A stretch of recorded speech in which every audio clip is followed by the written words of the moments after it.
Kidlat News Updates. Mga balita ngayon, Army at MNLF sa Maguindanao del Sur nagdialogo para sa kapayapaan. Banggaan sa Ken Road nagdulot ng pansamantalang pagsasara ng kalsada. Higit 2.24 million pesos illegal na droga at baril nasamsam sa isang sospek sa Olongapo City. Ako po si Cesar Soriano para ihatid ang nangungunang mga balita sa buong kapuluan ngayon.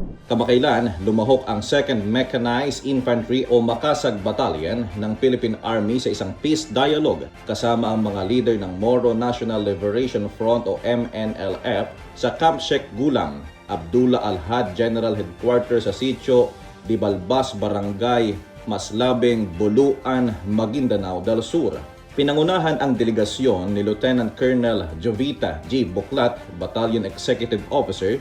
Tinalakay sa dialogo ang mga isyu sa kapayapaan, seguridad at katatagan ng komunidad, kabilang sa pag-iwas sa alitan at sama-samang pagtugon sa mga banta sa kapayapaan. Muling pinagtibay ng magkabilang panig ang kanilang pangako sa umiiral na mga kasunduang pangkapayapaan at ang patuloy na pagtutulungan para sa ligtas at maunlad na pamayanan.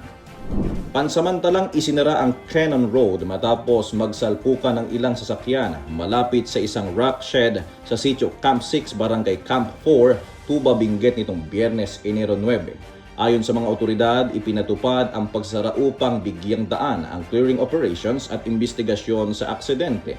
Sa ngayon, wala pang inilalabas na detalye hinggil sa lawak ng pinsala at kung may nasugatan.